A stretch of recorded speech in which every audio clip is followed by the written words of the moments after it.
Friends, welcome to our stock market channel, जहां आज हम आपके लिए लाए हैं कुछ नया। जी हां, आज हमारे साथ स्टॉक मार्केट एक्सपर्ट मौजूद हैं जो आपको समझाने वाले हैं इंट्राडे ट्रेडिंग के बारे में, वो चीजें जो आपको आसान भाषा में कोई भी नहीं समझाएगा।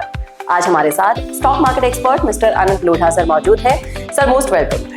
तो सर, आज हम बात करने वाले हैं इंट्राडे ट्रेडिंग के बारे में। तो सिंपल तरीके से आसान भाषा में आप कैसे हमारे दर्शकों को समझाएंगे कि इंट्राडे ट्रेडिंग होती क्या है? इंट्राडे ट्रेडिंग होती है कि आप कोई भी ट्रेड जिसमें आप एंटर कर रहे हो और एग्जिट कर रहे हो वो एक ही दिन के अंदर आप कंप्लीट कर रहे हो, एंट्री भी और एग्जिट भी।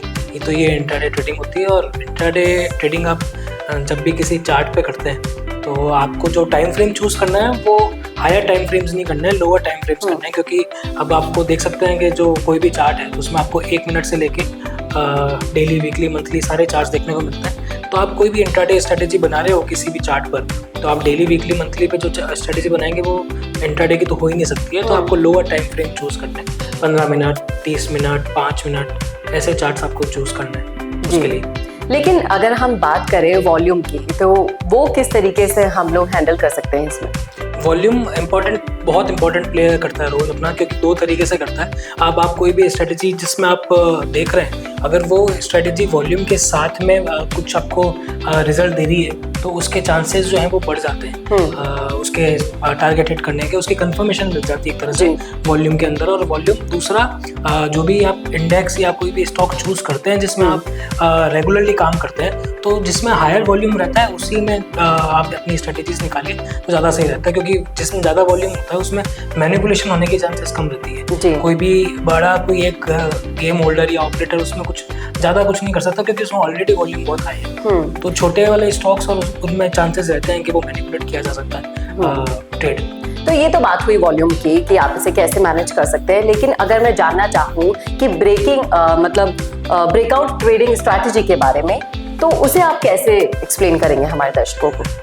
ब्रेकआउट स्ट्रैटेजी कैसे होती है, मैं सिंपली एक समझाने की कोशिश करता हूँ। फॉर एग्जांपल, अपन निफ्टी की बात करते हैं तो निफ्टी में अगर आप देखें तो देख रहे हैं कि भाई एक पर्टिकुलर पॉइंट पर आके निफ्टी बार बार गिर रही है। तो 22,000 अपन एक एग्जांपल ले रहे हैं सर, वहाँ पे अगर एक निफ्टी आई, पहली बार वापस गिर गई, सेकंड टाइम आई, वहाँ से वापस गिर गई, अब थर्ड टाइम जब वहाँ टच करेगी तो वो उसको अगर वहाँ पे उस लेवल को तोड़ के सस्टेन कर जाती है या क्लोज दे देती है तो आपको एक अच्छा मूव अप साइड में देखने को मिल सकता है। तो ऐसे जो ट्रेड पैटर्न्स होते हैं वो उनको ब्रेकआउट कहते हैं, ब्रेकआउट पैटर्न्स कहते हैं। तो इस केस में आपको ध्यान ये देना पड़ता है, एक तो मार्केट में अटेंटिव रहना पड़ता है कि भाई आज 2 बार इस पॉइंट पे मार्केट ने रेजिस्टेंस फेस किया है, तो थर्ड टाइम जब मार्केट में आएगा तो आपको बोल कर नहीं आएगा। तो आपको वो वॉच आउट करना है उसको, और जब भी वो वहाँ पे आएगा और वहाँ से उसको क्रॉस करेगा तब आपको अपना ट्रेड जो है वो उसको फॉर्मुलेट करना है कि भाई आप मेरा ये ट्रेडिंग में यहाँ एंट्री है या मेरी स्टॉप लॉस है, ये मेरा टारगेट है। तो अपनी पैनी नजर स्टॉक मार्केट पे बनाए रखनी है ना, कि कहीं भी चूक ना हो जाए, इसीलिए आपको अटेंटिव रहना बहुत जरूरी है। इसी के साथ सर, सबसे बड़ी बात जो ना रिस्क मैनेजमेंट की यहाँ पर आ जाती है। अगर उसमें जरा से भी गड़बड़ी हुई तो लॉस हो जाता है। तो मैं चाहूंगी कि आप हमारे दर्शकों को बताएं कि किस तरीके से रिस्क को मैनेज करें जिससे कम से कम लॉस हो। देखो, ये सबको पता होता है कि स्टॉप लॉस लगाना ज़रूरी है, टारगेट लगाना ज़रूरी है।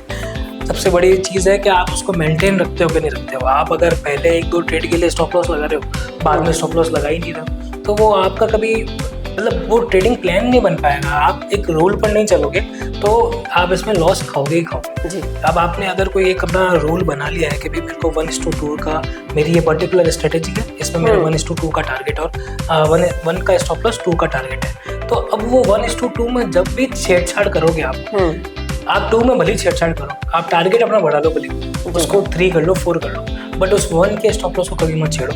आप उसको ट्रेल करके ऊपर ले जाओ। अगर आप किसी ट्रेड में प्रॉफिट कमा रहे हो तो आप स्टॉप लॉस ट्रेल करते रहो, कोई दिक्कत नहीं है। पर जो अपना मेन स्टॉप लॉस आपने जब ट्रेड इनिशिएट किया था, जब वो था, उससे कभी छेड़छाड़ नहीं करो। और ऐसा नहीं है कि आप महीने में 10 ट्रेड ले रहे हो तो 2 में स्टॉप लॉस फॉलो कर रहे हो, बाकी 8 में नहीं कर रहे हो, तो वो आपका पूरा गेम बिगाड़ देगा। जी, और इसी के साथ साथ अगर ट्रेडिंग साइकोलॉजी के बारे में मैं डिस्कस करना चाहूँ आपसे, तो कहीं ना कहीं साइकोलॉजी भी बहुत ज़्यादा इफेक्ट डालती है इस पूरे मार्केट के अंदर, क्योंकि जो आप जैसा सोचते हैं वैसा तो कभी होता नहीं है, बहुत अनप्रिडिक्टेबल है। तो साइकोलॉजी किस तरीके से काम करती है ट्रेडिंग? साइकोलॉजी में 2 चीज़ें, एक तो फियर और एक ग्रीड। अब आप फियर की बात करें, जब आप अगर कोई भी ट्रेड में एंटर कर रहे हो, आपने स्टॉप लॉस डिफाइन ही नहीं किया है या स्टॉप लॉस लगाया ही नहीं है या फॉलो नहीं किया, तो आप किसी एक ट्रेड में एंटर हुए हो, आपको 10,000 का लॉस आप एक ट्रेड में खा सकते हो, और उस पर्टिकुलर स्ट्रेटेजी में आपने अब ट्रेड में स्टॉप लॉस लगाया ही नहीं, अब आपको 20,000 का वो लॉस दे रहा है, तो अब फियर आ गया आपके अंदर। आपके अंदर हमेशा ये फियर रहेगा कि मैं कितना, क्योंकि लॉस की एक लिमिट है, अगर कोई भी आप ट्रेड कर रहे हो तो उसमें अब वो लिमिट कुछ भी हो सकती है, तो आपको अपना मतलब फियर देखने को मिल ही जाएगा। और ग्रीड भी आई जाती है, जब आपको छोटा टारगेट मिलता है आप उससे एग्जिट कर जाते हो, और स्टॉप लॉस के टाइम पे आप कुछ फॉलो ही नहीं करते हो, तो पूरा आपका वो बिगड़ गया है ना, पूरा जो स्टॉप लॉस टारगेट का था। तो ये फियर और ग्रीड मरवा देते हैं इस मार्केट में। आप उसको एकदम इमोशंस को अपने कंट्रोल में रखो, और जो अपनी स्ट्रेटेजी आपने फाइंड आउट करी है उस पर चलते रहो। ये स्टॉप लॉस होना चाहिए, टारगेट होना चाहिए, मेरे को ऐसे उस पर आगे बढ़ना है। जी, तो एक माइंड ऑफ सेटअप के साथ आपको फॉलो करना होगा इन सारे रूल्स को, और जिस तरीके से सर ने सिंपल तरीके से बता दिया है कि कहाँ आपको क्या करना चाहिए, अगर आप इन सब बातों का ध्यान रखेंगे तो ट्रेडिंग में प्रॉफिट बुक करने से आपको कोई भी नहीं रोक पाएगा। सर बहुत बहुत शुक्रिया हमसे जुड़ने के लिए, और शेयर मार्केट के बारे में और ज्यादा जानना चाहते हैं तो हमारे चैनल को सब्सक्राइब करें, टेलीग्राम चैनल को ज्वाइन करें। Till then, happy investing.